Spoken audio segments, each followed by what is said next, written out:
तो आज का हमारा टॉपिक है मेनोपॉज। इसके बारे में हम पहले भी डिस्कस कर चुके हैं। तो अभी तक हम बहुत सारे टॉपिक ऑब्स के पढ़ चुके हैं, ऑब्स्टेट्रिक्स के पढ़ चुके हैं। अभी गायनी का एक टॉपिक आता है मेनोपॉज। ठीक। तो मेनोपॉज का मतलब हमें पता है सिजेशन ऑफ मेंसेस या मेंसेस का रुक जाना। तो इसमें सबसे पहले मेनोपॉज की डेफिनेशन देखते हैं। What is menopause? So menopause is permanent cessation of menstruation at the end of reproductive life due to loss of ovarian follicular activity. ठीक है, ओवरी की फॉलिकुलर एक्टिविटी लॉस हो जाती है जिस वजह से परमानेंट सेजेशन हो जाता है मेंस्ट्रुएशन का और रिप्रोडक्टिव लाइफ का भी। तो उसे हम क्या बोलते हैं? मेनोपॉज बोला जाता है। ठीक। अभी कंफर्म डायग्नोसिस हम कब कहेंगे कि मेनोपॉज है? मान लिया कि 2 महीना पीरियड्स नहीं आए, 3 महीना नहीं आए, तो हम उसे मेनोपॉज नहीं बोलते हैं। कंफर्म हम कब बोलते हैं कि मेनोपॉज हो गया है? Menorrhoea for 12 consecutive months, mind it.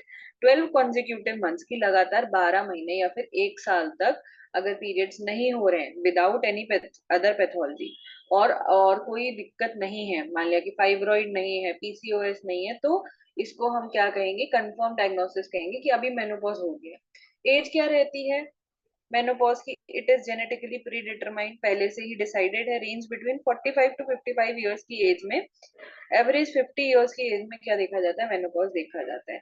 Thinner women have early menopause. अब ये देखा गया है कि जो women थिन होती हैं, पतली होती हैं, उनमें जल्दी मेनोपॉज आ जाता है। Cigarette smoking and early menstruation में कॉज अर्ली मेनोपॉज। ठीक, अगर जिनको अर्ली मेंस्ट्रुएशन हुआ होता है या जो विमेन सिगरेट स्मोकिंग करती हैं उनको जल्दी मेनोपॉज हो जाता है।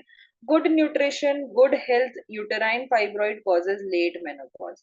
ठीक, अगर कोई फीमेल अच्छा न्यूट्रिशन ले रही है, हेल्थ अच्छी है, यूटेराइन फाइब्रॉइड है, तो लेट मेनोपॉज ऐसी फीमेल्स में देखा जाता है।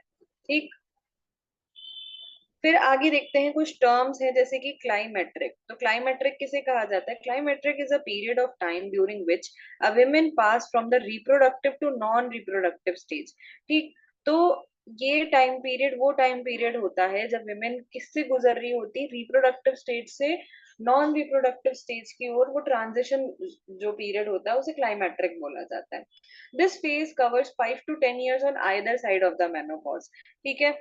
तो 5 से 10, मेनोपॉज से पहले या मेनोपॉज के बाद 5 से 10 साल का जो फेज बोला जाता है उसे क्लाइमेट्रिक बोला जाता है। अभी आता है पेरी मेनोपॉज। तो पेरी मेनोपॉज क्या है? Is a part of climacteric when the menstrual cycle is likely to be irregular. Means कि अभी जो है मेनोपॉज होने वाला है बट हुआ नहीं है, और जो मेंस्ट्रुएशन है या मेंस्ट्रुअल पीरियड्स हैं वो इरेगुलर होने लग गए, तो that period is known as perimenopause, right. Next आते हैं post menopause. What is post menopause? Is the phase, post mean बाद में, of life that comes after the menopause. तो जो फेज मेनोपॉज के बाद स्टार्ट होता है, मेनोपॉज के बाद आता है, उसे कहते हैं पोस्ट मेनोपॉज। तो इसके बाद बहुत सी दिक्कतें होने लग जाती हैं। हमने पहले जब मैंने फर्स्ट लेक्चर लिया था तब इसमें बहुत सी चीजें हमने डिस्कस की थी कि ईस्ट्रोजन का लेवल फॉल करता है, ऑस्टियोपोरोसिस के चांसेस बढ़ जाते हैं, हार्ट डिजीजेस के चांस बढ़ जाते हैं। ठीक है, मूड स्विंग्स देखे जाते हैं, हॉट फ्लैशेस देखे जाते हैं, बहुत सी कंडीशंस रहती हैं, तो वो पोस्ट मेनोपॉज रहता है। आगे देखते हैं एनाटॉमिकल चेंजेस। तो क्या क्या एनाटॉमिकल चेंजेस आते हैं फीमेल में? Ovaries shrink in size. Ovaries क्या कर जाती हैं? श्रिंक कर जाती हैं। Become wrinkled and white. और कैसी हो जाती है? रिंकल्ड हो जाती हैं, व्हाइट हो जाती हैं। Fallopian tube show features of atrophy and loss of सीलिया। और फेलोपियन ट्यूब में क्या दिखते हैं फीचर्स? एट्रोफी देखने के लिए मिलती है, वो भी श्रिंक हो जाती है, लॉस ऑफ सीलिया। और उसमें सीली जो सीलिया होता है ना, जिससे फिम्बरी होती है, जो क्या करती है ओवम को कैच करने करने के लिए होती है ना। तो अब ओवम ओव्यूलेशन ही नहीं हो रहा है तो ये भी एट्रेजिया हो जाएगा, इंटरसीलिया भी लॉस्ट हो जाएगी, यूट्रस बिकम स्मॉलर, यूट्रस भी स्मॉल हो जाएगा। Endometrium thin and atrophic. Endometrium भी थिन हो जाएगी, शेड तो एंडोमेट्रियम होती थी। अभी vagina becomes narrower due to gradual loss of elasticity. ठीक है, सब चीज ये जो जितना भी रिप्रोडक्टिव स्ट्रक्चर्स हैं ये सारे श्रिंक होते जाएंगे, इनमें एट्रोफी होती जाएगी। Vulva show feature of atrophy. Vulva में भी एट्रोपी होगी। ठीक। लेबिया बिकम्स फ्लैटेंड। लेबिया कैसा हो जाएगा? लेबिया मेजोरा माइनोरा होता है ना, तो वो भी फ्लैट हो जाएगा। Pubic hair becomes scantier. Pubic hair कम हो जाएंगे। Narrower introitus. और जो इंड्रॉइटस होता है वो भी नैरो हो जाएगा। ठीक। Breast fat is reabsorbed. ठीक। तो ब्रेस्ट जो होते हैं उनमें अब ब्रेस्ट मेनली किसके हैं? फैट के बने। अब ये भी फैट रीअब्सॉर्ब्ड हो जाता है, जो ग्लैंड्स होती हैं उनमें एट्रोफी हो जाती है, निप्पल का साइज डिक्रीज कर जाता है, ब्रेस्ट बिकम फ्लैट एंड पेडंकुलस, ठीक है, लटके हुए ऐसे दिखते हैं, ठीक है।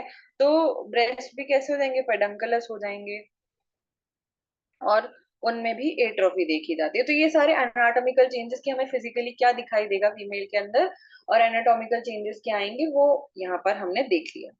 ठीक, बॉडी में क्या इफेक्ट आएगा।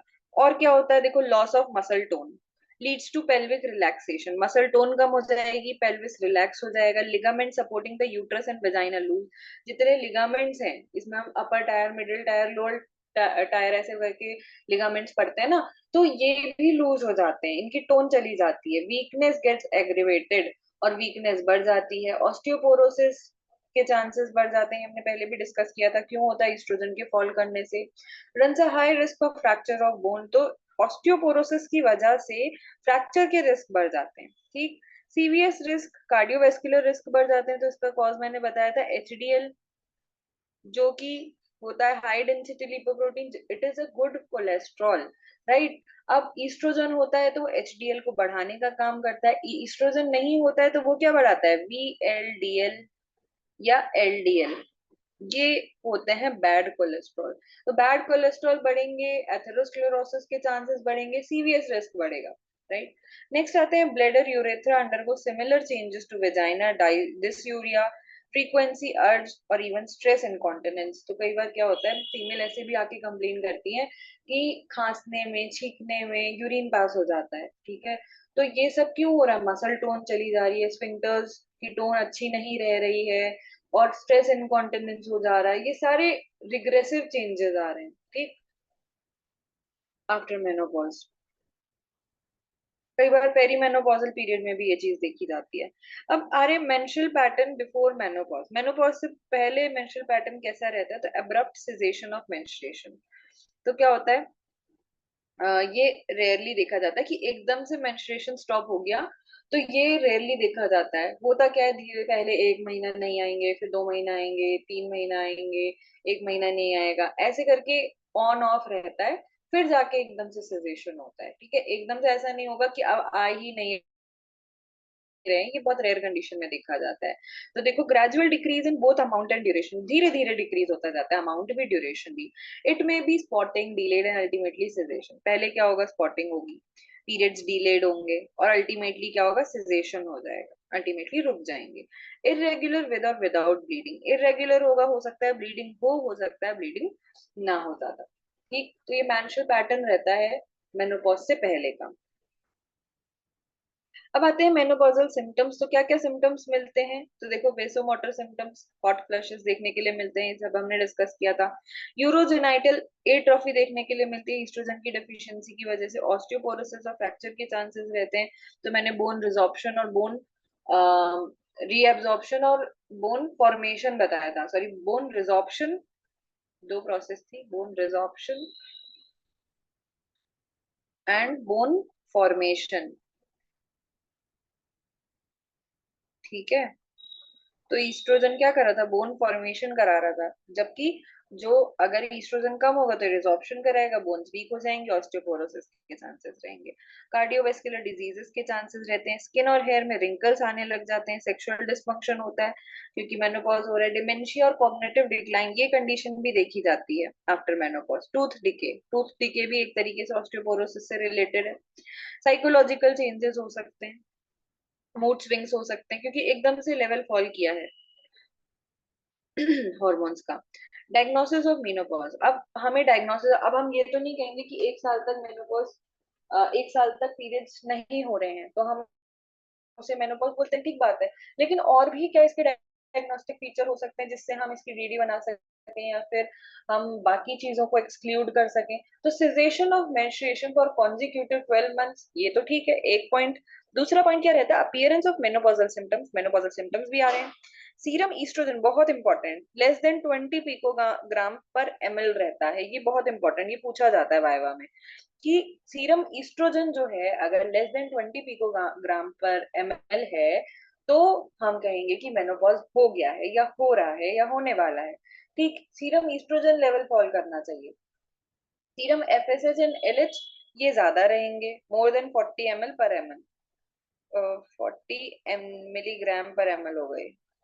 ठीक है, तो ये दोनों वैल्यूज इंपॉर्टेंट है, ये वाइवा में पूछी जाती हैं। ठीक है, तो ये हमेशा याद रखनी है। और अगर एग्जाम में मेनोपॉज लिखने के लिए आता है तो डायग्नोसिस में ये चारों पॉइंट जरूरी हैं कि सिजेशन होना चाहिए 12 मंथ्स में, मेनोपॉजल सिम्टम्स आ रहे आने चाहिए 12 मंथ्स तक, सिजेशन होना चाहिए मेंस्ट्रुएशन का, serum oestrogen less than 20 picogram पर ml होना चाहिए, एफएसएच और एलएच का जो वैल्यू है वो 40 mg से ज्यादा होना चाहिए पर ml।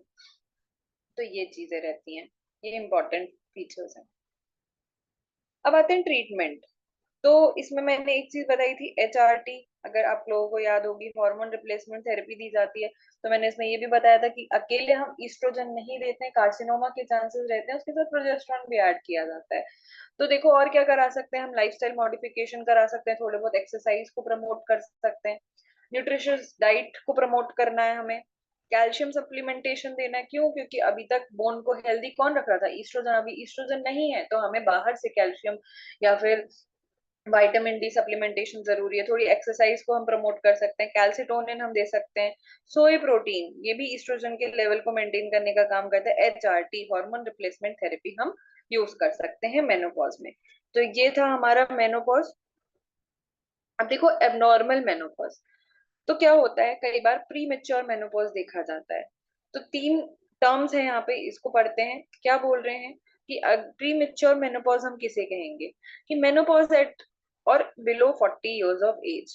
ठीक, अगर 40 साल की एज, पहले आइडियल वैल्यू तो हमने क्या देखी, 45 से 50 years की एज, या 50 से 55 भी देखा जाता है, एवरेज 50 years एज रहती है। अगर 40 से पहले हो जा रहा है, 40 पे हो रहा है, तो हम उसे क्या कहेंगे, प्री मेच्योर मेनोपॉज बोला जाता है। नेक्स्ट आता है, तो हमने देखा था कि थिन वेमेन में जो होता है, अगर पतली दुबली है, ढंग से न्यूट्रिशन नहीं ले रही है, तो उसमें प्रीमेच्योर मेनोपॉज देखा जाता है। किसी को जल्दी मेंस्ट्रुएशन स्टार्ट हो गया था, मेंस्ट्रुअल साइकिल जल्दी स्टार्ट हो गई थी, अर्ली मेंसेस हो गए थे, तो उनमें भी जल्दी देखा जाता है मेनोपॉज। तो इसे हम प्रीमेच्योर मेनोपॉज बोल सकते हैं। फिर आता है delayed menopause. Menopause fails to occur beyond 55 years। ठीक है, तो 55 years को क्रॉस कर गया तो हम क्या बोलेंगे, इसे डिलेड मेनोपॉज बोलेंगे, राइट? तो डिलेड मेनोपॉज इसे बोला जाता है। फिर आता है artificial menopause, means example surgical removal of ovaries, radiation menopause. ठीक, कई बार क्या होता है कि ओवेरियन कैंसर हो गया किसी केस में, ठीक है, तो हमें ओवरीज, ओवेरिएक्टमी करनी पड़ती है, कि ओवरीज को रिमूव करना पड़ता है। ठीक है, तो उस कंडीशन में क्या होता है, आर्टिफिशियल मेनोपॉज बोला जाता है। अब ओवरीज नहीं है, ओव्यूलेशन नहीं होगा प्रॉपरली, हॉर्मोन्स का लेवल मेंटेन नहीं होगा, तो मेंसेस भी नहीं होते हैं इस केस में, तो इसे आर्टिफिशियल मेनोपॉज बोला जाता है, जो हम बाहर से इंड्यूस करते हैं। नेक्स्ट आते हैं, तो ये हमारा मेनोपॉज खत्म होता है। आई होप कि आप लोगों को समझ आया होगा। Thank you.